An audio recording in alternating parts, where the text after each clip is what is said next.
This week, let's review the Asus ROG B760-I motherboard. We're going to install RAM, the CPU, we're using a 13700KF and some G.Skill 6400MHz CL32 RAM, and then we're going to install the CPU frame and build everything in the case, unlike the previous motherboard reviews. So let's start off with unboxing and reviewing this motherboard first. Before we get started, check out our new merch store we just opened up. There you'll find desk pads, t-shirts, tumblers, and hats. While you're checking us out, make sure that you're signed up for our free giveaways happening in the future, and take a look at everything else we have to offer. Oh, that's a nice cut.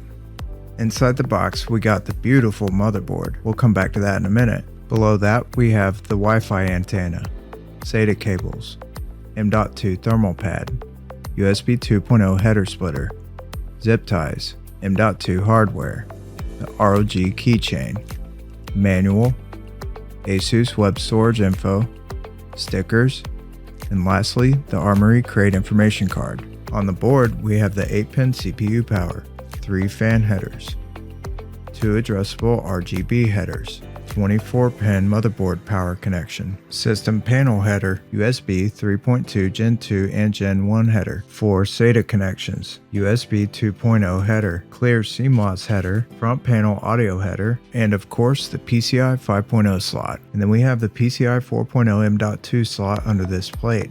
The second slot is on the back of the board. On the back of the board, we have DisplayPort, HDMI port, 3 USB 2.0 ports, 3 USB 3.2 Gen 1 ports, USB 3.2 Gen 2 Type-C port, 2.5 gigabit Ethernet port, Wi-Fi antenna adapter, and a USB 3.2 Gen 1 Type-C port. Last but not least, audio ports.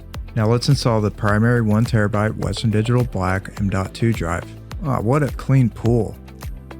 While we're installing the drive, be sure to check out OmniRay Electronics. He's also doing a free PC giveaway once he hits 1,000 subs. I'll throw his channel in the description. There you'll also find a lot of comparisons, tech reviews, and more. Ah, peeling plastic is my favorite. Now let's remove the ILM and install the 13700KF, followed by the CPU frame installation. I've gone over this several times before in previous videos, and I'll go over it again. The factory ILM causes unnecessary deflection on the lid of the CPU, causing an uneven mounting surface for the CPU cooler. It's been proven time and time again that the CPU frames really help reduce CPU temperatures. This is only applicable to 12th and 13th gen Intel and AM5 AMD processors. We build in small form factor cases that can only house a 240mm radiator, so we do all the little things we can to keep the temperatures low, and at the end of the day, the results are amazing.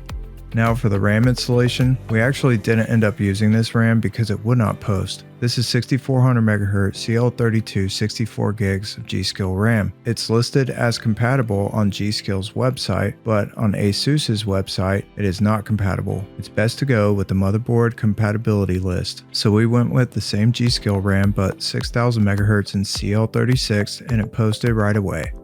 Now we install the retention plate for the water cooler we will go over next. Note, the second hard drive installed on the back of this board is a Western Digital 2TB SN770 M.2. As for the water cooler, we're using a Corsair H100-I Elite Capellix. This is our go-to AIO because we build on ITX and micro ATX motherboards. Fan headers are limited, and this kit comes with a great fan and RGB hub, and that allows us to control everything through the iQ software. And most important, this AIO has phenomenal performance and reliability. We're using Noctua NF12 Redux fans. They perform amazing and look great in these cases. The anti-vibration pads are installed for aesthetics only. When installed between the fan and the case, the mounting screws do not reach as the case is 6mm thick. Being that the case is made of wood, it really does well with absorbing vibrations, so these really aren't necessary and used more for look. Now for the motherboard installation. This shows a good perspective on not only how small an ITX motherboard is, but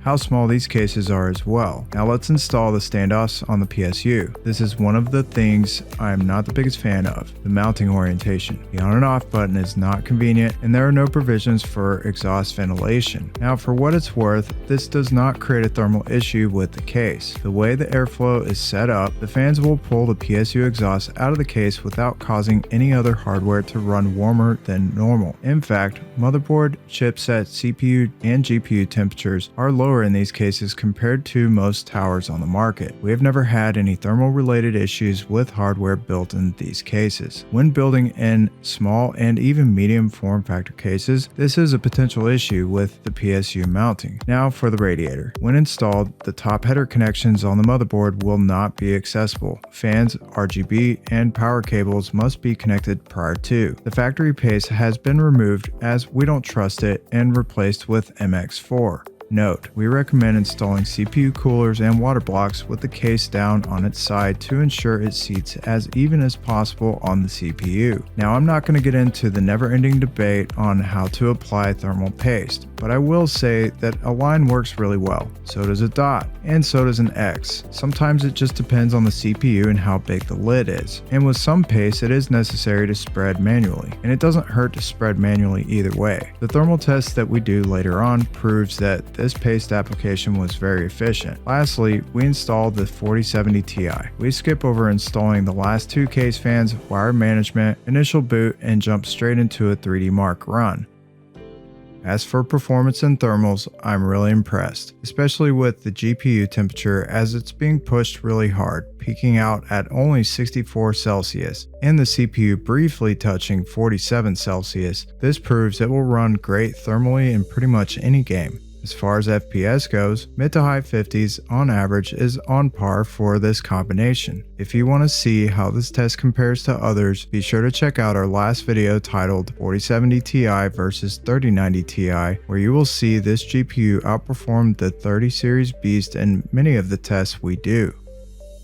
Now moving on to Night Raid. This is a 1080p test. This resolution is where you'll see CPU bottlenecks. As the GPU generates frames so quickly, the CPU is more relied upon. With that said, we're only seeing about 10 degrees Celsius more on the CPU. Towards the end of the test, there's a CPU run where it briefly touches the mid 70s. And as you can see, the GPU is running about 10 degrees cooler. This is another excellent score, and again, if you want to compare this with another GPU, check out our last video, the 4070 Ti versus 3090 Ti. Now for a Cyberpunk benchmark. At 1440p, this is the best FPS I've seen on any of the systems we built, minus the 4090 test that you'll see in the future. This is just incredible for an $830 GPU. I really think this gives you the best bang for the buck, especially if you care about ray tracing. The 1% and 0.1% lows are also incredible. If you're not sure how that's relevant, the 1% and 0.1% lows means that's the lowest amount of FPS that's being produced 1% and 0.1% of the time. The higher this number is, the less stutters you're going to see and the smoother gameplay overall.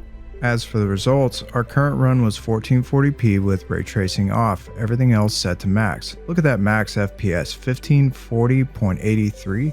That's just insane. Moving over to ray tracing, it barely even flinched. Although our max FPS numbers dropped, the average is still extremely good. Then at 1080p, we see amazing results there as well. Now for Forza Horizon 5 benchmark.